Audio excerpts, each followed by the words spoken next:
आत्मदेव पुरे तस्मिन सर्ववेद विशारदा। अच्छा, एक पंडित जी रहते थे। तुंगभद्रा नाम की एक नदी थी, उसमें एक पंडित जी रहते थे। अच्छा, क्या नाम था? आत्मदेव। अच्छा, इन आत्मदेव जी को योग्यता में बड़ा सूर्य कहा जाता था, इतने विद्वान थे। अच्छा, इनकी एक पत्नी थी। कौन थी? पत्नी।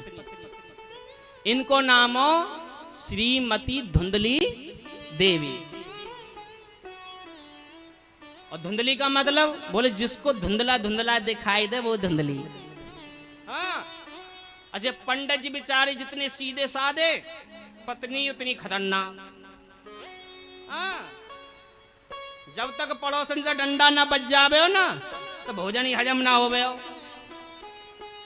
ऐसी ये धुंधली। लेकिन एक दुख है पंडित जी के यहाँ पर। बोले क्या? बोले कोई संतान नहीं है। संतान से बड़े पीड़ित हैं। घर से निकलती हैं ना धुंधली और पंडित जी, तो लोगों के ताने सुनने को मिलते हैं। बोले सुबह सुबह किसका मुंह देख लिया मैंने, ये ताने सुनने को मिलते हैं। अब एक दिन की बात है कि बहुत दुख में झेल करके आत्मदेव जी ने क्या किया कि घ्रम तक्ता बनम गत्वा, घर को छोड़ करके वन में चले गए अपने प्राणों को त्यागने के लिए। अब प्राणों को त्याग नहीं चाह रहे थे कि इतने में ही एक संत का दर्शन हो गया। और हमारे शास्त्र में एक बात कही है कि बड़े भाग्य जब जानिए जब मिलने आवे संत,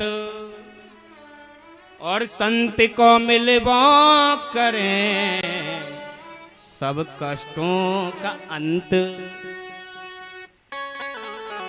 अगर तुम्हें संत के, पंडित जी के, ब्राह्मणों के, कथावाचकों के, व्यासों के, एक ही कैटेगरी के हैं सब, इनके दर्शन है जाएं तो समझ लो तुम्हारा दुख दूर होने वाला है।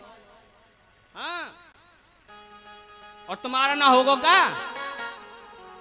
ना होगा? अरे क्या बात कर दी आपने। भगवान की कथा को श्रवण कर रहे हो और तुमका दुख दूर ना होगा?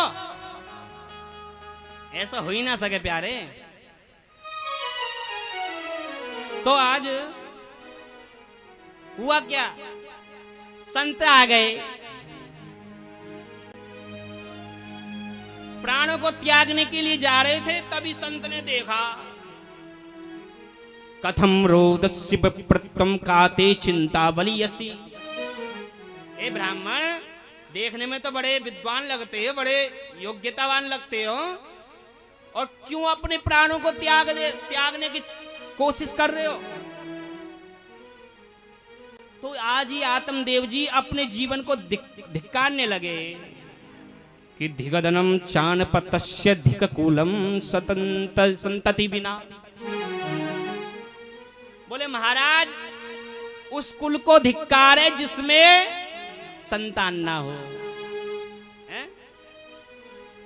आज ऐसी बात कही आत्मदेव जी ने, तो यहां संत कहने लगे कि मुंच ज्ञानम प्रजा रूपम बलिष्ठा कर्मणो गति।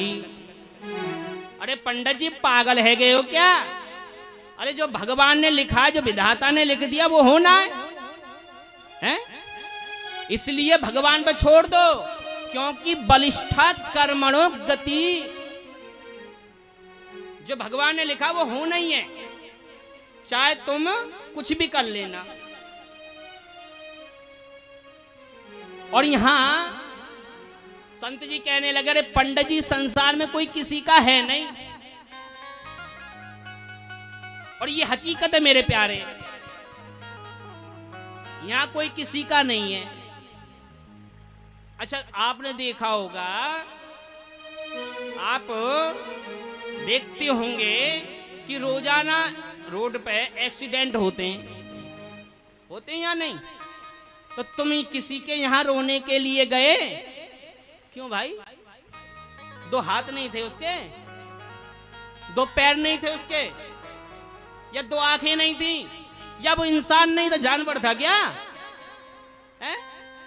क्यों नहीं गए रोने? क्योंकि तुम्हारा उससे रिश्तेदारी का कोई संबंध नहीं है। अगर संबंध हो तो ना रिश्तेदारी को, तो जाकर के 10 बार पछाड़ खाते, हाय राम ये कैसे होगो, अरे भैया कैसे करेगो अब।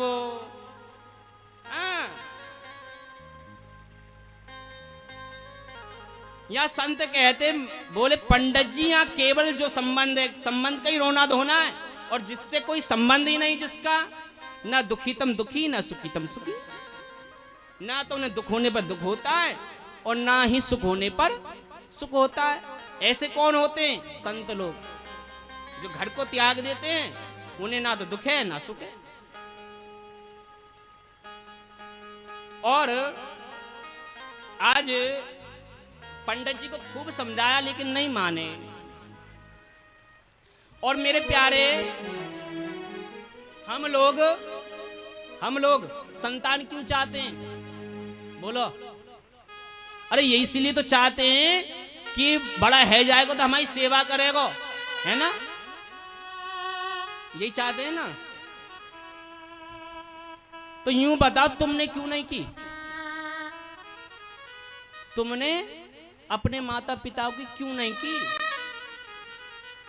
खुद ने की ना है, और हम सोच रहे हमारे बेटा बड़ा है जाएगा और खूब सेवा करेगा, ना करेगा। और तुम ये क्यों मांगते हो कि हमारा बेटा बड़ा होकर के हमारी सेवा करे? अरे भगवान से मांगो ना, तो ये मांगो कि हमें अपने बेटे की सेवा करने की जरूरत ही ना पड़े। समझ गए? ये मांगिए। आप 3 की सेवा कर लो। किसकी? एक भगवान की, एक गुरु की, और एक देश की। ठीक? भगवान की, गुरु की और देश की। अगर तुमने इन तीनों की सेवा कर ली ना, तो मेरे प्यारे, तुम्हें अपने बेटे की जरूरत ही ना पड़ेगी। तमाम देश के, अगर तुमने देश की सेवा करी होगी ना, जितने देश के बच्चे होंगे, ठीक है ना, वो सब तुम्हारी सेवा में लग जाएंगे। अगर तुमने भगवान की सेवा कर ली, अच्छे भक्त बन गए, भक्त प्रहलाद जैसे, ध्रुव जैसे, तो जितने भगवान के भक्त वो तुम्हारे पीछे भाग जाएंगे, पीछे आएंगे तुम्हारे। अब धीरेन्द्र शास्त्री जी हैं, उनके संग क्या है? भगवान के भक्ति तो हैं, और पब्लिक देखो है ना है। तो 3 की सेवा कर लो, तो अपने बेटे की जरूरत ना पड़ेगी, तमाम बेटे आ जाएंगे तुम्हारी सेवा में। और ये हकीकत है। आज पंडित जी को खूब समझाया, लेकिन नहीं माने। यहां संत कहने लगे कि मंजरे तस्वीर दर्दे दिल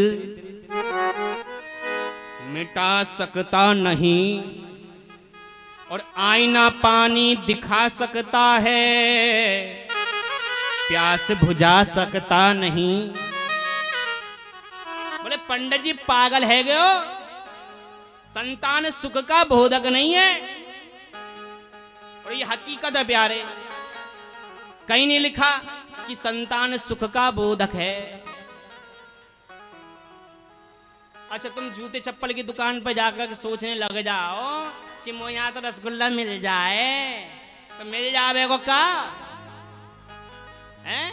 दधी मंथन करते समय सोचने लग जा मैं गुड़ का भेला निकल जाए, तो निकल जाएगा का? कमाल करते हो। जो सुख का बोधक है ही नहीं, तो मिलेगा कहां से? तो आज खूब समझाया पंडित जी को, नहीं माने। नहीं माने तो भगवान के आशीर्वाद से संत ने एक फल दे दिया। बोले जा अपनी पत्नी को खिला दी जा करके, इससे तेरी पत्नी के गुणवान पुत्र होगा। अब जैसे फल आयो, अब तो बड़ा खुश हुए पंडित जी, बोले जय हो महाराज, आपने बड़ी कृपा कर दी। और मुझे पता ही संत की कृपा कभी विफल नहीं जाती।